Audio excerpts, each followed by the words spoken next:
آنے والی نئی ویڈیوز دیکھنے کے لیے ہمارا چینل سبسکرائب کریں۔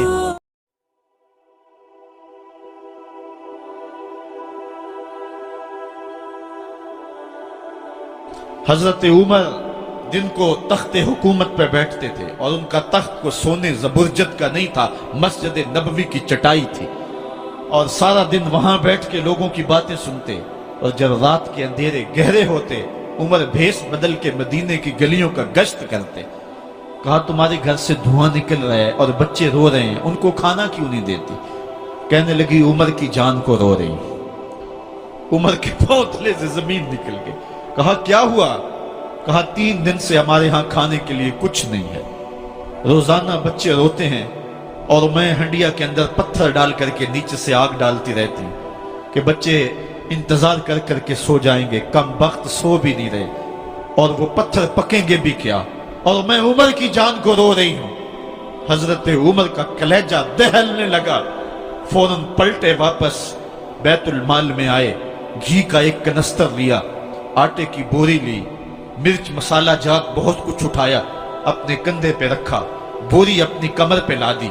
عمر بیت المال سے نکلے تو آپ کے خادم اسلم نے دیکھ لیا، آگے بڑھا، کہا میرے آقا میں اٹھاتا ہوں۔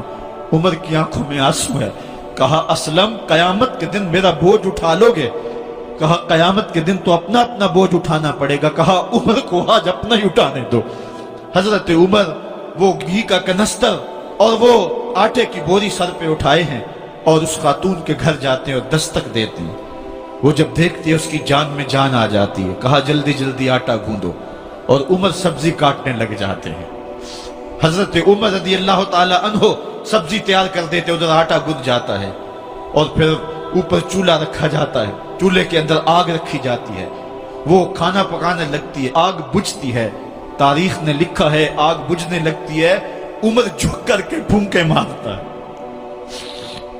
عمر جھک جھک کے پھونکے مارتا ہے۔ کھانا پک گیا اور بچوں کے سامنے کھانا رکھ دیا، بچے کھا رہے ہیں۔ اب بچے رو رو کے نڈال ہو چکے تھے۔ حضرت عمر اپنے ہاتھوں کو اور اپنے گھٹنوں کو اور اپنے پاؤں کو زمین پہ لگا کے، جس طرح بکری کا بچہ چلتا ہے، ویڑے کے اندر کبھی ادھر چلتے ہیں کبھی ادھر چلتے ہیں، تاکہ بچے مجھے دیکھ کے خوش ہوں اور دل میں کہتے عمر جتنا رلایا ہے اب اتنا ہنسانا بھی پڑے گا۔ تو کبھی عمر امیر المومنین، یہ میں کسی آج کے جو ہے وہ لوگوں کے ووٹوں پہ منتخب ہونے والے حکمران کی کہانی نہیں سنا رہا، میں اس عمر کی کہانی سنا رہا ہوں جو 23 لاکھ مربع میل کا حکمران ہے، آدھی دنیا کا بادشاہ ہے۔ حضرت عمر جو ہے جس طرح بکری کا بچہ چلتا ہے، اس طرح اپنے ہاتھ اور اپنے گھٹنے زمین پہ ٹیک کر کے جو ہے وہ اس طرح چلتے ہیں۔ بچے عمر کو دیکھ کے مسکراتے ہیں۔ جب بچے مسکرانے لگے تو حضرت عمر نے اس خاتون سے کہا بڑھیا عمر کو معاف کر دے۔ اس نے کہا تو اتنی ہمدردی کیوں کرتا ہے؟ کہا عمر بیچارہ بڑا پھنسا ہوا ہے، فکر ہے اس کو یرموک و فسطاط و حلوان کی، جب فتح ہے مصر تو تیاری ہے ایران کی، آتے جاتے وفد سے ملاقات بھی کرتا ہوگا اور شب کو معلوم حالات بھی کرتا ہوگا، کانٹوں میں الجھی ہوئی بیچارے کی جان ہے، نیند اس کو بھی آتی ہے، آخر وہ انسان ہے، میری بہن عمر کو معاف کر دے۔ اس نے کہا نانا عمر کی بات میرے سامنے نہ کر، قیامت کا دن ہوگا، عمر کا گریبان ہوگا اور میرا ہاتھ ہوگا۔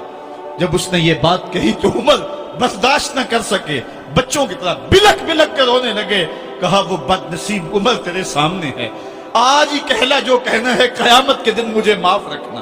اس نے کہا تو عمر ہے؟ کہا بد نصیب عمر تیرے سامنے کھڑا ہوں۔ میرے عمر کہتے ہیں اگر دجلہ کے کنارے ایک بکری کا بچہ بھی پیاسا مر گیا اس کا حساب بھی عمر سے لیا جائے گا۔ حضرت عمر نکلے یروشلم میں، ایک اونٹ ہے ایک غلام ہے، کبھی وہ سوار ہوتا ہے کبھی آپ باری مقرر کی ہے۔ جب قریب پہنچے یروشلم کے تو عمر کی باری نکیل پکڑنے کی اور غلام کی باری اوپر سوار ہونے کی آ گئی۔ غلام نے کہا آقا میں مرضی سے اپنی باری چھوڑتا ہوں، آپ آ جائیں، دشمنوں کے مفتوحہ علاقے میں آ رہے ہیں، تازہ تازہ علاقہ فتح ہوا ہے، اسلام کی شان و شوکت ظاہر ہو۔ عمر نے کہا اسلام کی شان و شوکت ایسے ظاہر نہیں ہوتی ہے، اپنی باری پہ تم بیٹھو گے، اپنی باری پہ میں بیٹھوں گا۔ لوگ منتظر کھڑے ہیں، دور سے جب دیکھا کہا اس کی ہیبت سے کانپتے تھے ہم، یہ تو کوئی حبشی لگتا ہے، رنگ کالا ہے، ہونٹ موٹے ہیں، اس سے تو زیادہ حسین اس کا غلام ہے جو آگے آگے چل رہا ہے۔ حضرت ابو عبیدہ نے کہا دھوکہ کھا رہے ہو، ہمارا آقا وہ نہیں ہے جو اونٹنی کے اوپر سوار ہے، ہمارا آقا وہ ہے جو لگام تھامے آگے آگے چل رہا ہے۔ حضرت عمر رضی اللہ تعالیٰ عنہ کو آگے بڑھ کے جابیہ کے مقام پہ حضرت ابو عبیدہ بن جراح نے استقبال کیا، تو حضرت عمر آگے بڑھے اور انہوں نے آگے بڑھ کر کے حضرت ابو عبیدہ کے دونوں کندھوں پہ ہاتھ رکھا، اور سنو حضرت عمر نے کیا کہا، کہا لا الہ الا اللہ انا کنا اذل قوم فاعزنا اللہ بالاسلام، کہا کہ لا الہ الا اللہ، اے ابو عبیدہ بن جراح، ہم ایک ذلیل قوم تھے اور اللہ نے ہمیں اسلام کی وجہ سے عزت عطا کی ہے، اور میں تمہیں ایک تاریخ ساز بات کہنے لگا ہوں، اور وہ یہ ہے کہ جب تک ہم اس عزت والے اسلام کے دامن کو تھامے رہیں گے ہماری عزت قائم رہے گی، اور جب اسلام کے علاوہ کسی اور جگہ سے عزت ڈھونڈیں گے تو رسوا کر کے رکھ دیے جائیں گے۔ یہ ہے وہ خلاصہ جو حضرت عمر نے امتوں کے عروج و زوال کا بیان کیا ہے۔ اس امت کو جو خیرات ملی ہے تخت و تاج کی، وہ پینٹاگون سے نہیں ملی، وہ واشنگٹن سے نہیں ملی، وہ وائٹ ہاؤس سے نہیں ملی، وہ محمد عربی کے جوڑوں کا صدقہ ملی ہے۔ اس لیے جب ہم نے اسلام سے انحراف کیا، پاکستان حاصل کیا گیا تھا، پاکستان کا مطلب کیا؟ لا الہ الا اللہ، ہم نے اس نعرے کو چھوڑ دیا ہوا ہے، ہم نے انحراف کر دیا ہے۔ آج ہماری نظریں مغرب کی طرف لگی ہے کہ تخت و تاج اس سے نصیب ہوتے ہیں، اور دنیا کے اوپر ہم رسوا ہو کے رہ گئے۔